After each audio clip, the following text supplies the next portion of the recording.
Welcome back to Music for the Future and the last class in the first half of this course.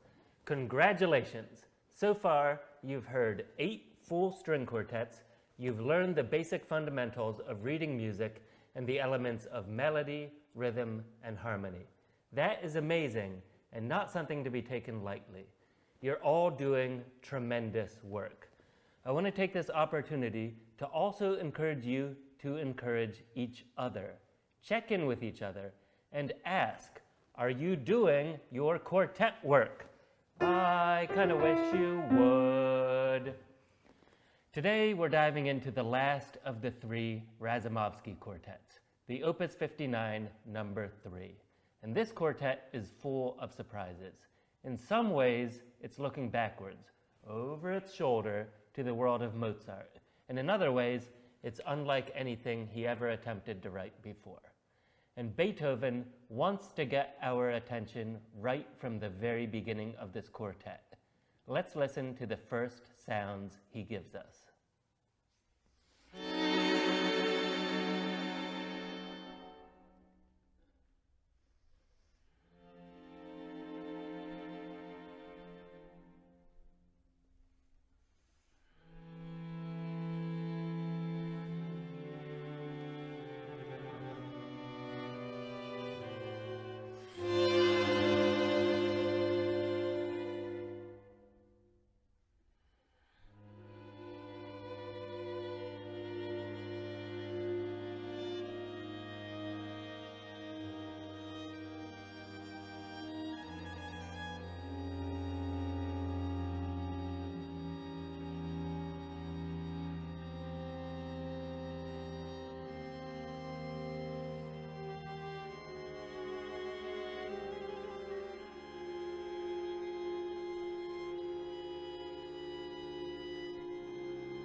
Now this is mysterious stuff.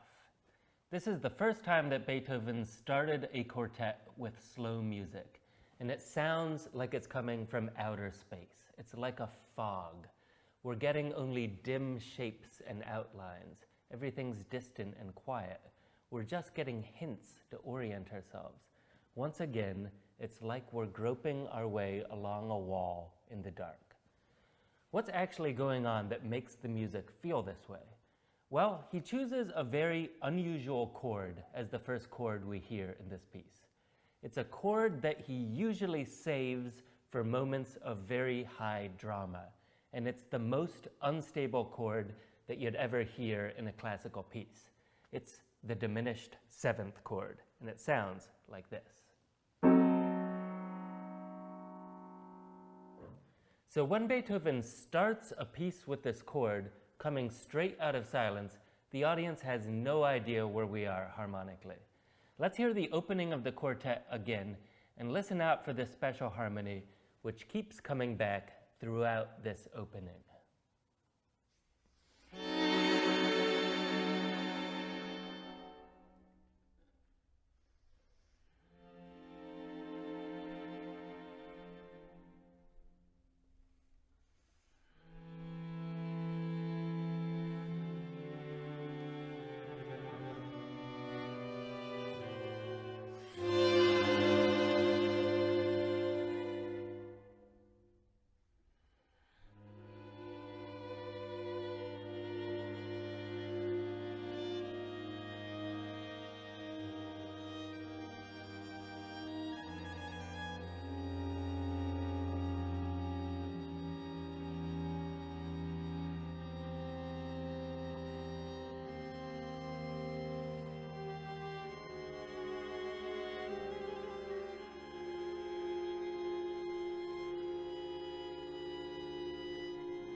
So what's going to come out of this fog?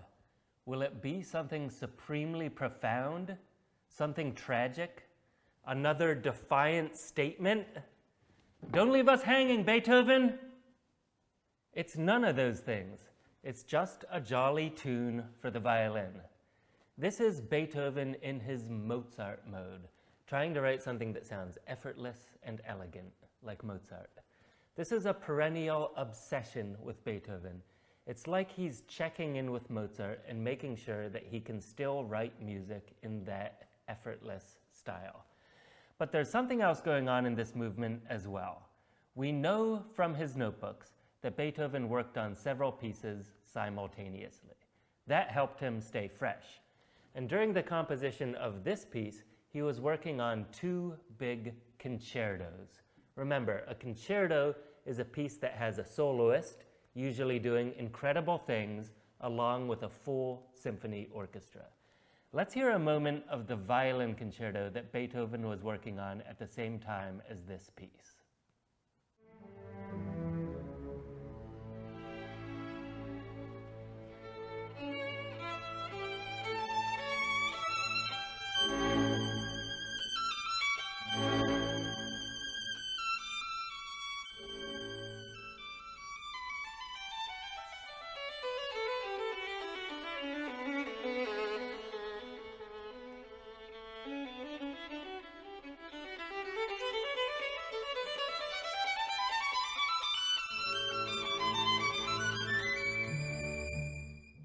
That's some really extravagant writing for the violin. And we can feel that virtuoso concerto sensibility creeping into this piece, Opus 59, number 3. Beethoven has soloist music on his mind. For instance, listen to this passage.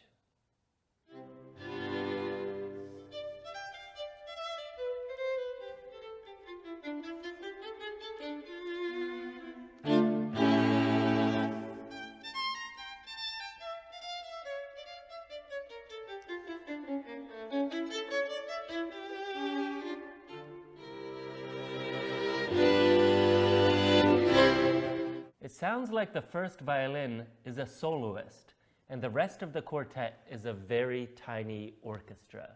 And there's passages like this all throughout this movement and all throughout this quartet. This quartet is kind of like a training ground for Beethoven's thoughts about writing a concerto. In the next video, we turn to the second movement.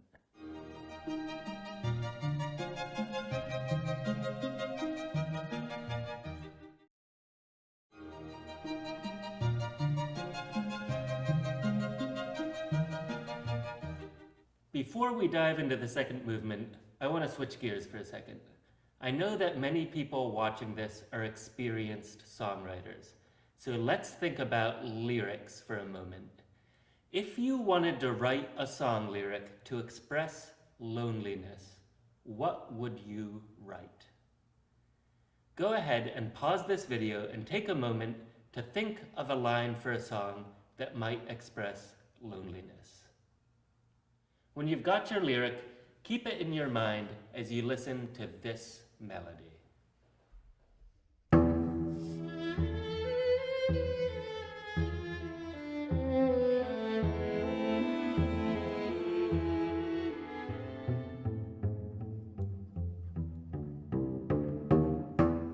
That's the opening of the second movement of Beethoven's Quartet, Opus 59, number 3. And for me, it captures a feeling of loneliness and vast open spaces. How does Beethoven do it? A couple of ways. Let's explore. One way is what the cello's playing. The cello is literally playing alone for a lot of this movement, plucking out notes like some lonely guitarist. That makes it feel lonely on its own. And by the way, the word for when a player is plucking the strings instead of using the bow, that is called pizzicato, and you can use it in your music too. To have a single player playing pizzicato, that's unusual for a chamber piece, and it gives a little bit of that lonely feeling. Let's listen again, and this time zero in on that cello part.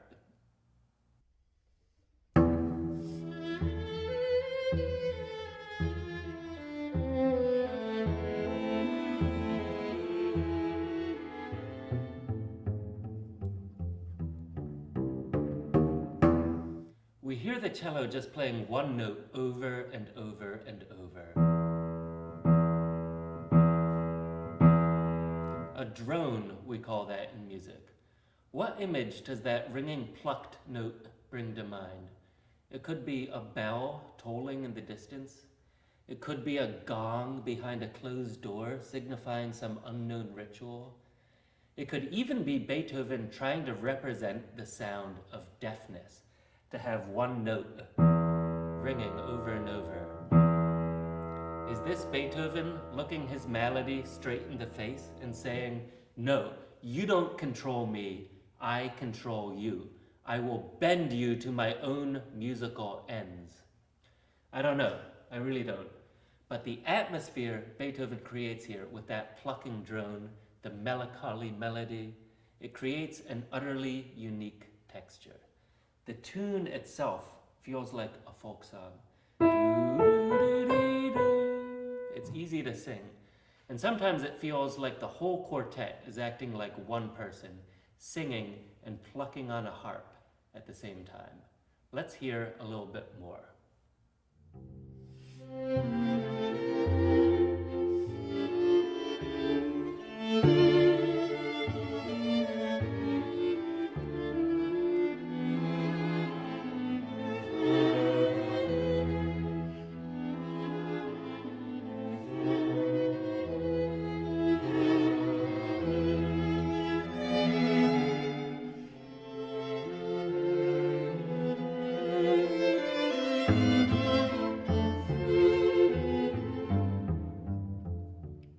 It's almost trance-like music.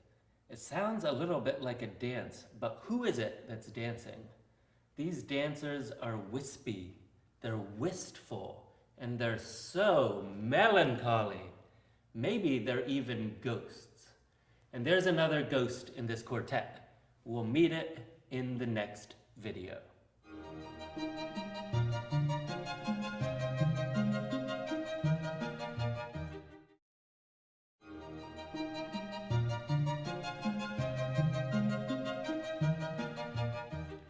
There's another ghost dancing in this quartet, and it's the next movement, a real, genuine minuet.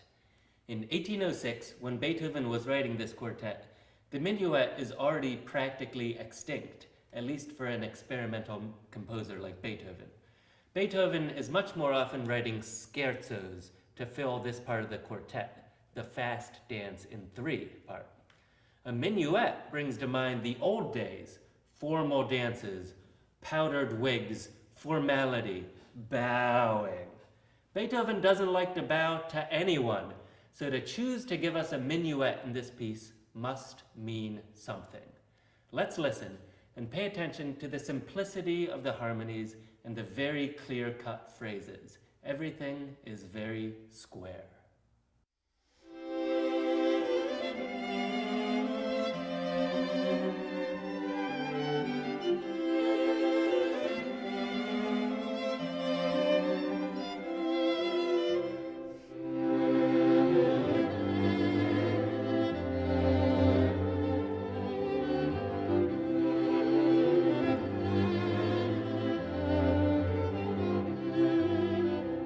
This is an older, simpler world evoked here. Why is Beethoven doing that? I think he's giving us this simpler music to clean out our ears. He's giving us something predictable and stable before the storm that's coming. Because here comes the 4th movement.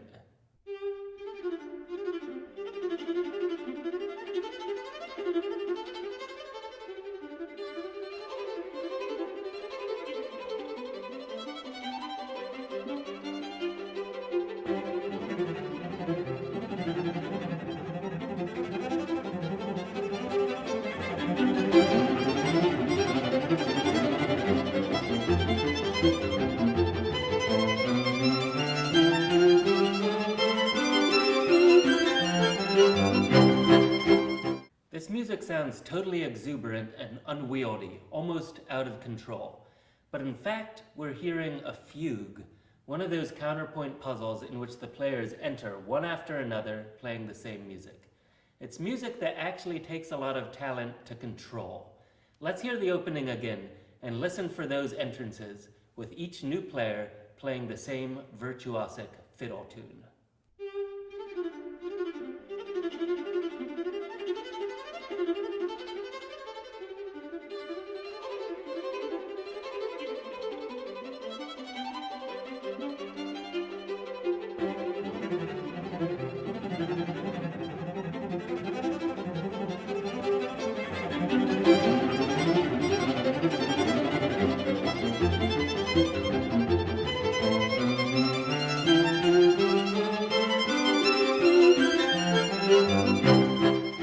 It really sounds like Beethoven is trying his hardest to turn the string quartet into a full symphony orchestra.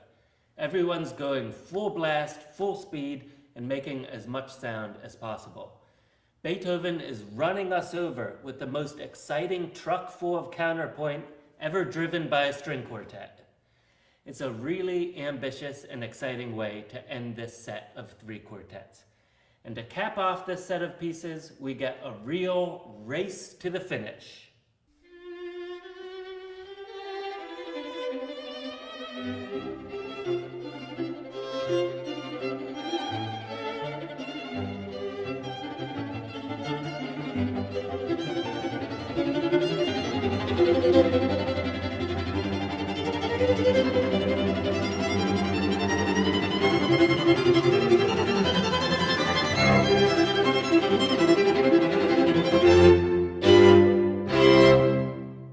If Beethoven set out to destroy the string quartet from the inside out, he could have done worse than these quartets. Where can we possibly go from here? We've shaken our fist at the universe, we've wept beneath the willows, we've marveled at the stars, and we've danced this frantic dance on a razor's edge. And Beethoven does take some time off from quartet writing after these 3 pieces, but he's not done yet. There are still 7 string quartets coming. But the days of quartets in sets of 3 or 6 are over. From now on, when Beethoven writes a quartet, it's entirely autonomous and answers to no other work of art besides itself. Let's hear Beethoven's Opus 59, number 3 in C major.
Thank you.